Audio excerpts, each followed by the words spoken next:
Ulises y la ciencia.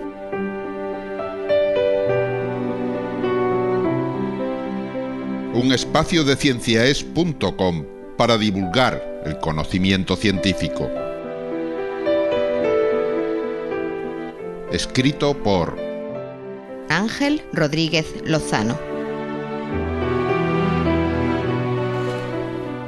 Hoy os ofrecemos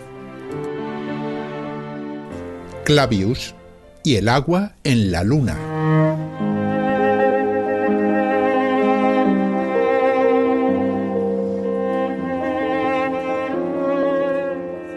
El 28 de enero del año 1612, el filósofo y matemático jesuita Christophorus Clavius miraba fijamente a la luna llena desde la ventana de su habitación en Roma. La había mirado infinitas veces a lo largo de su vida y ahora, a sus 73 años, cuando su cuerpo apenas era capaz de mantenerle en pie, presentía que iba a ser por última vez.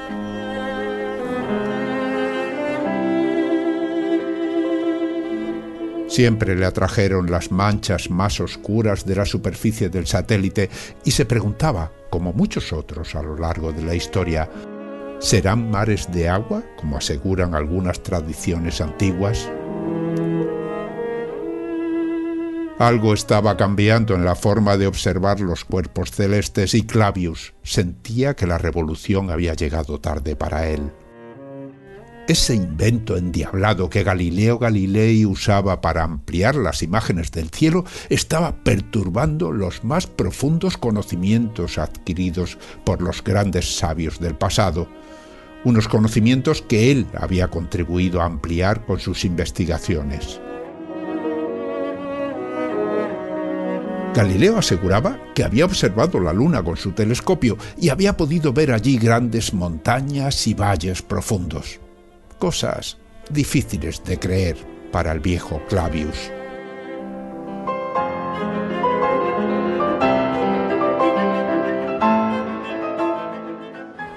Durante más de 40 años, Christophorus Clavius había enseñado a los alumnos del colegio romano filosofía, astronomía o matemáticas y había escrito decenas de libros que eran ahora estudiados en todos los centros del saber de Europa. Los cálculos y tablas astronómicas desarrollados durante muchos siglos permitían conocer con precisión los movimientos de la Luna, el Sol, los planetas y las estrellas. La exactitud de esos cálculos le había servido para proponer al Papa Gregorio VII la corrección del calendario juliano, y ese fue uno de los grandes éxitos de su vida.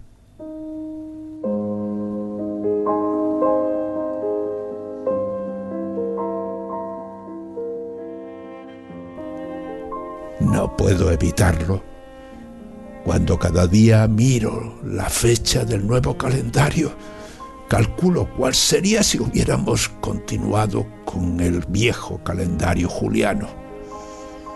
Fue un empeño de su santidad, consciente de que las fechas del año ya no cuadraban con los cambios de las estaciones. Estaba claro que llevaba razón, y yo puse todo mi afán en corregir los errores que se habían ido acumulando a lo largo de los siglos. Cuando propuse sumar 11 días a la fecha de aquel momento, muchos se echaron las manos a la cabeza, pero los cálculos astronómicos no mentían.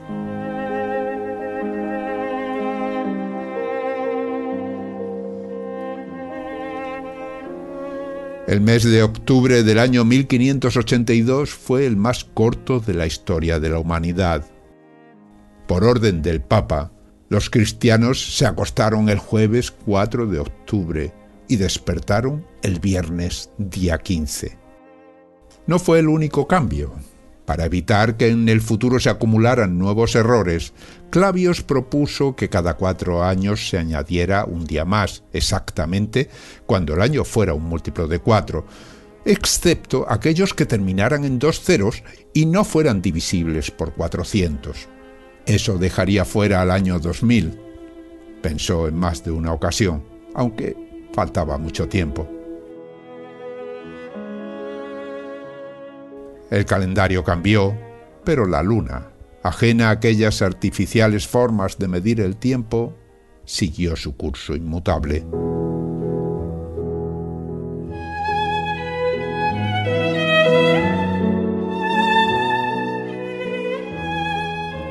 Clavius murió el 6 de febrero de 1612, pensando aún que la Tierra era el centro del universo.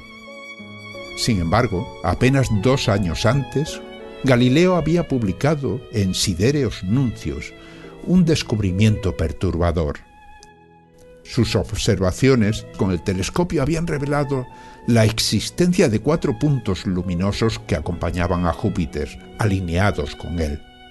Aquellos cuerpos no giraban alrededor de la Tierra, sino que eran satélites que circunvalaban al planeta gigante. Esos hallazgos apuntalaban la teoría de Copérnico. Mostraban que no era la Tierra el centro del universo. Clavius murió sin aceptarlo.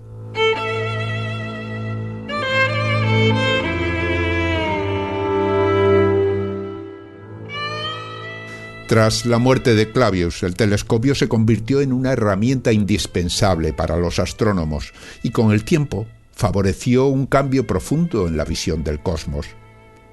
La Luna, por su cercanía, fue el objeto celeste más observado. Una legión de astrónomos estudió cada detalle de su superficie, anotando cada cráter, cada cadena montañosa, cada llanura.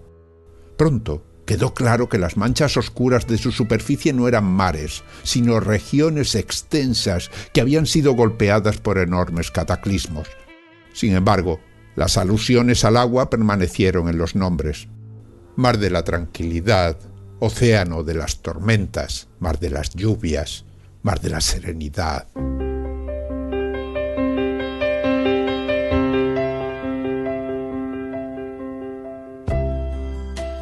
A pesar de las reticencias de Clavius para aceptar la nueva imagen de la Luna ofrecida por Galileo, su legado científico había sido tan impresionante que los astrónomos que vinieron después decidieron homenajearle poniendo nombre a uno de los cráteres más grandes del satélite, el cráter Clavius.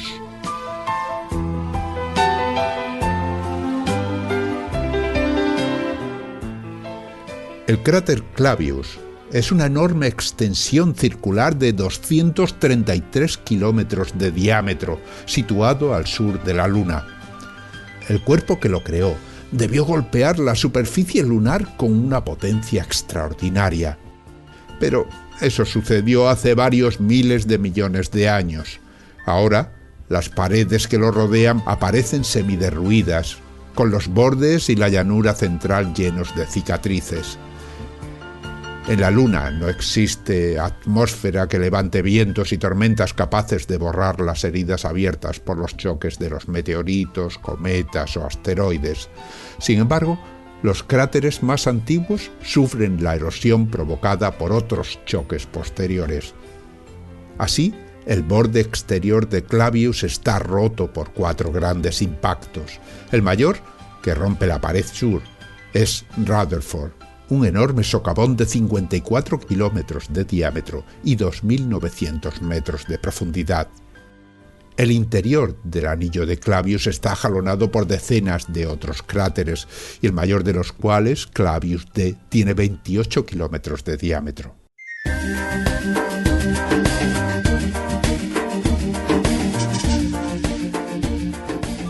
Imagino la cara de estupefacción de Clavius si hubiera sido testigo de los enormes avances en la exploración espacial que se han sucedido durante el siglo XX y XXI. Jamás pudo imaginar que aquella ciencia que él había contribuido a desarrollar y expandir por toda la humanidad permitiría al ser humano construir máquinas voladoras capaces de transportarlo hasta otros mundos y descender sobre ellos. La mayor odisea consistió en dar un salto de 384.000 kilómetros para llevar al primer ser humano hasta la Luna, el 20 de julio de 1969.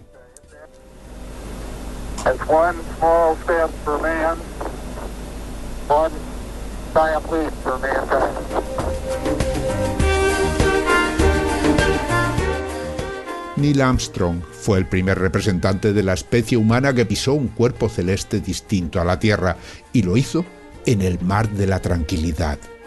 Como ya se sabía, no era un mar de agua, sino de polvo y fragmentos pequeños de roca llamados regolito. Allí el agua líquida jamás ha existido, pero el agua es un elemento importante, imprescindible para cualquier ser vivo. No solamente sirve para saciar la sed, sino que sus moléculas se pueden descomponer en hidrógeno y oxígeno. El oxígeno puede ser utilizado para respirar, y ambos elementos, al combinarse de nuevo, proporcionan energía que permite impulsar las naves espaciales.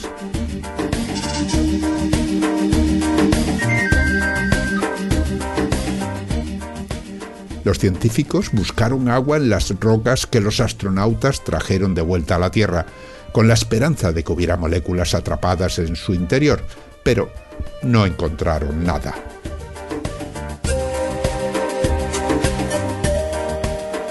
En 1994, el Departamento de Defensa de los Estados Unidos decidió enviar a la Luna una pequeña nave cuyo objetivo no era el de la exploración espacial, sino el de probar nuevas tecnologías pensadas, desgraciadamente, para la guerra. La nave, llamada Clementine, se colocó en órbita polar y comenzó a enviar pulsos de láser y ondas radioeléctricas hacia la superficie. Estas ondas rebotaron en la superficie y fueron recogidas de nuevo, revelando la topografía y las variaciones de la gravedad lunar. Pero el descubrimiento más sorprendente lo realizó en un cráter llamado Aitken, en cuyo fondo nunca da la luz del sol. Allí, la Clementine detectó hielo de agua. Los datos habían sido obtenidos por métodos indirectos, así que, para comprobarlos, la NASA diseñó y construyó otra nave, la Lunar Prospector, un vehículo espacial que llevaba instrumentos capaces de detectar hielo y otras sustancias. Los datos confirmaron la posibilidad de existencia de hielo en el fondo de cráteres del Polo Norte y el Polo Sur.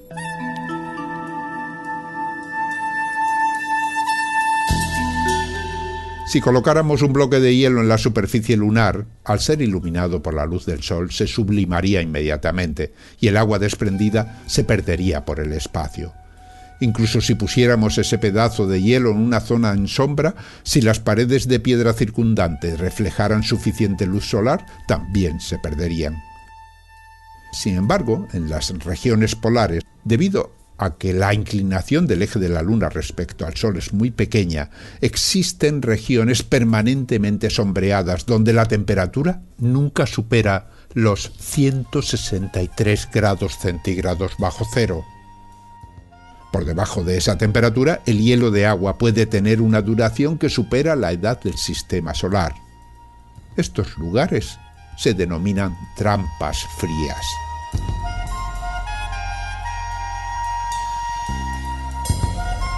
En junio de 2009, la NASA envió a la Luna una nueva nave de exploración llamada Lunar Reconnaissance Orbiter, o orbitador de reconocimiento lunar, cuyo cometido era obtener un mapa de esas regiones frías y en permanente sombra en la Luna.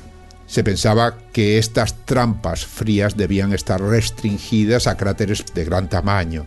Sin embargo, los resultados de la investigación sorprendieron a todo el mundo. También existen trampas frías mucho más pequeñas, de apenas unos metros hasta 1 milímetro de tamaño, que podrían contener hielo. Los investigadores estiman que las trampas frías ocupan unos 40.000 kilómetros cuadrados, aproximadamente un 0,1% de la superficie lunar.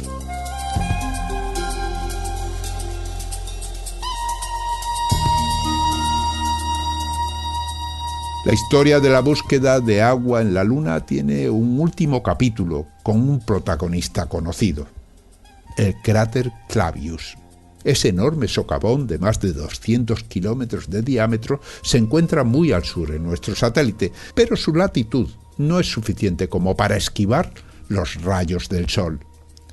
Las fotografías tomadas desde el espacio muestran el cráter con todo su esplendor, totalmente iluminado, y por lo tanto, cabría esperar que no contuviera agua.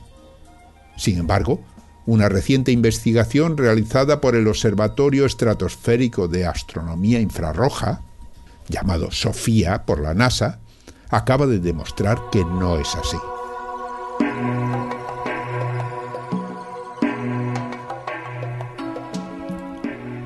SOFIA es un observatorio fuera de lo común. Contiene un telescopio de infrarrojos de 2,5 metros de diámetro situado a bordo de un avión Boeing 747 SP modificado. La razón de tal estructura es fácil de entender. La radiación infrarroja es emitida por cuerpos fríos y la atmósfera la bloquea, dificultando las observaciones astronómicas. La solución que encontraron los científicos de la NASA fue elevar el observatorio hasta los 13.000 metros de altitud y evitar así el 99% de la atmósfera. El observatorio había sido pensado para observar objetos lejanos, pero la investigadora Cassie Honeyball del Goddard Space Flight Center se empeñó en apuntar mucho más cerca, a la Luna, concretamente hacia el cráter Clavius. Su idea consistía en detectar la luz del Sol reflejada por el terreno lunar para buscar en ella las huellas de moléculas de agua.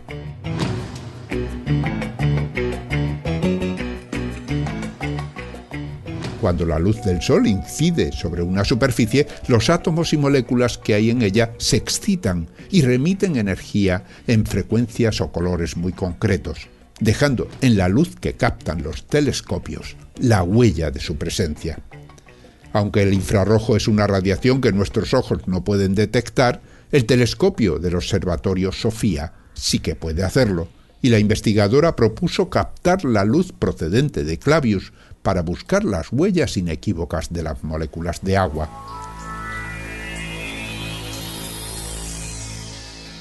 El 31 de agosto de 2018 la Luna se acercaba a la fase de cuarto menguante y la región en la que se encontraba el cráter Clavius estaba plenamente iluminada por el Sol. El Boeing 747 modificado para transportar el observatorio SOFIA se elevó hasta la estratosfera terrestre y apuntó su telescopio hacia allá. La luz infrarroja captada fue grabada y descompuesta en sus frecuencias por los técnicos e investigadores a bordo, buscando el tímido resplandor de la frecuencia de 6 micras típica de las moléculas de agua. El clamor de los presentes fue inevitable. Allí estaba. La región del cráter Clavius, en contra de todo lo que se pensaba por estar iluminada por el Sol, contenía moléculas de agua. Cálculos posteriores permitieron cuantificar la abundancia. Se podría llenar una botella de 1/4 de litro con el agua contenida en cada metro cúbico del terreno.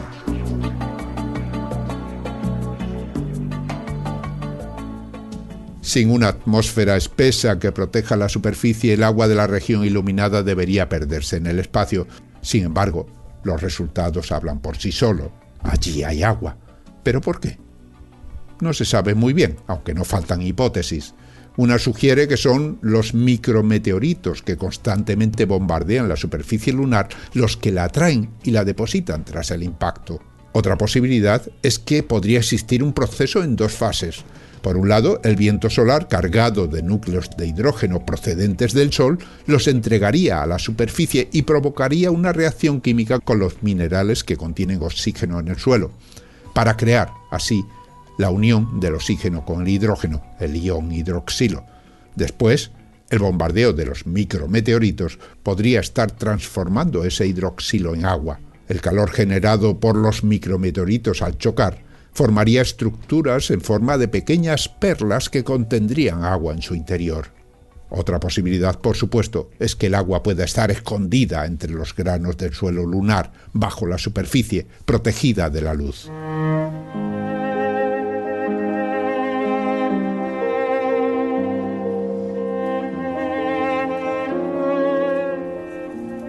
Sea cual sea la explicación, la existencia de agua en la Luna, en regiones que son iluminadas por el Sol, unida a la que se esconde en forma de hielo en las trampas frías, son una fuente de inestimable valor para los futuros asentamientos humanos en la Luna. Me pregunto, ¿qué pensaría de todo esto el sabio Christophorus Clavius si levantara la cabeza?